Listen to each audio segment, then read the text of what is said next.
बच्चों, मैं हूं doctor Shweta Vyas, assistant professor home science department, government Meera girls college Udaipur. और हम जो कम्युनिटी हेल्थ और फैमिली वेलफेयर के कोर्स के बारे में पढ़ रहे थे। आप लोगों ने बच्चों ने सिलेबस पूरा अच्छी तरह से पढ़ लिया होगा और उसके बाद में फर्स्ट चैप्टर स्वास्थ्य की अवधारणा भी पढ़ लिया होगा। अब हम नेक्स्ट चैप्टर, इसी यूनिट में नेक्स्ट चैप्टर पर्सनल हाइजीन पढ़ रहे हैं।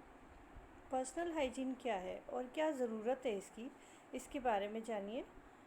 सबसे पहले देखिए कि आवश्यकता क्या है इसकी।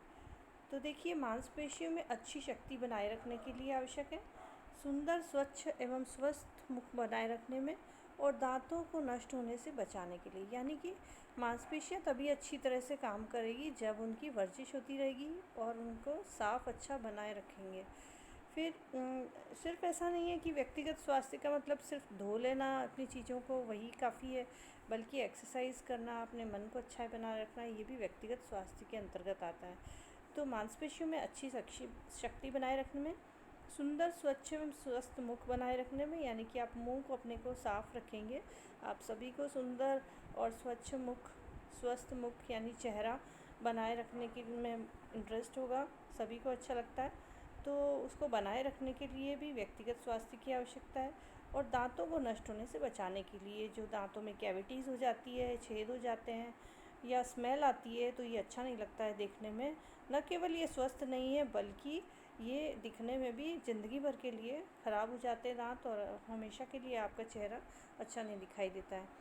इसी तरह से त्वचा को स्वस्थ रखने और रोगों से मुक्त रखने में, यानी कि अगर हम स्वस्थ रखेंगे, उसको साफ़ रखेंगे, स्वस्थ रखेंगे, तो क्या होगा कि आपकी बीमारियां कम से कम आएगी। क्योंकि जहाँ बीमारी देखती है कि आपकी कट है कहीं पर, तो वो वहाँ से एंटर कर सकती है, जर्म्स जो है वहाँ से एंटर कर सकते हैं। ज़्यादातर जो संक्रमण वाले जो भी रोग हैं, जैसे कि अभी हम देख रहे हैं कोरोना इन्फेक्शन है, या फिर आपके जुकाम, खांसी, या फिर स्किन एलर्जीज़, ये सारी कुछ जो होती है, कोड़े फुंसी होते हैं, ये सब इसीलिए होते हैं क्योंकि सफाई की कमी रहती है। आप उसका नरिशमेंट स्किन का नहीं करते, आप स्किन का ध्यान नहीं रखते, तब होता है ये। तो आँख, नाक और कान को स्वस्थ एवं रोगों से मुक्त रखने में भी, यानी कि ये जो हमारी इंद्रियां हैं, आँख, नाक, कान, त्वचा और स्किन, मतलब आँख, नाक, कान और त्वचा, ये सारे जो है स्वस्थ रहें, तो ये रोगों से मुक्त रहेंगे।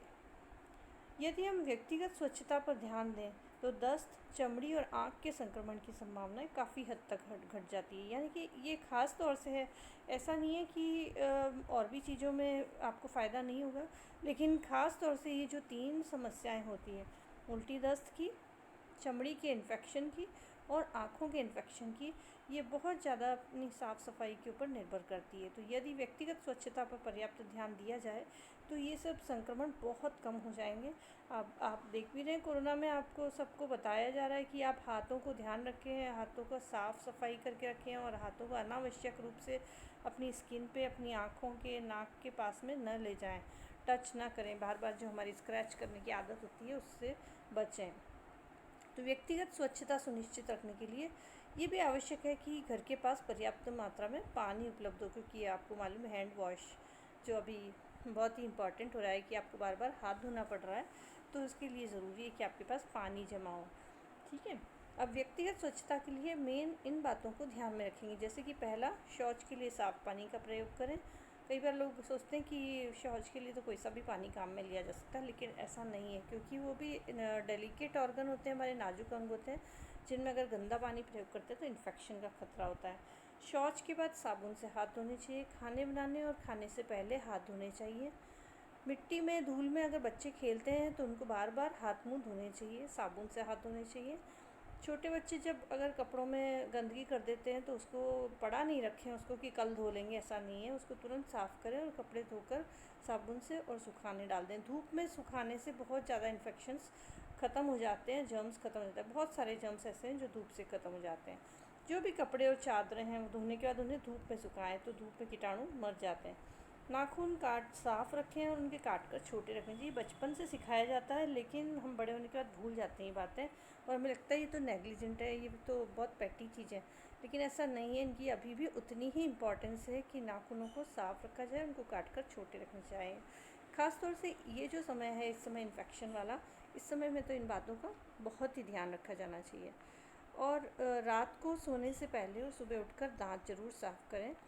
रोज़ नहाने की आदत डालें। नहाकर साफ़ कपड़े पहनें और नहाने के बाद आप गंदे कपड़े ना पहनें, हमेशा धुले हुए कपड़े पहनें। दूसरे के कपड़े कभी इस्तेमाल न करें, न तो दूसरे का तौलिया, न रुमाल और अंडरगारमेंट्स तो बहुत ही दूर की बात है। तो इसलिए इन सब चीज़ों का अगर अपन बेसिक ध्यान रखेंगे तो आप काफ़ी हद तक बीमारियों से बचे रहेंगे। Thank you.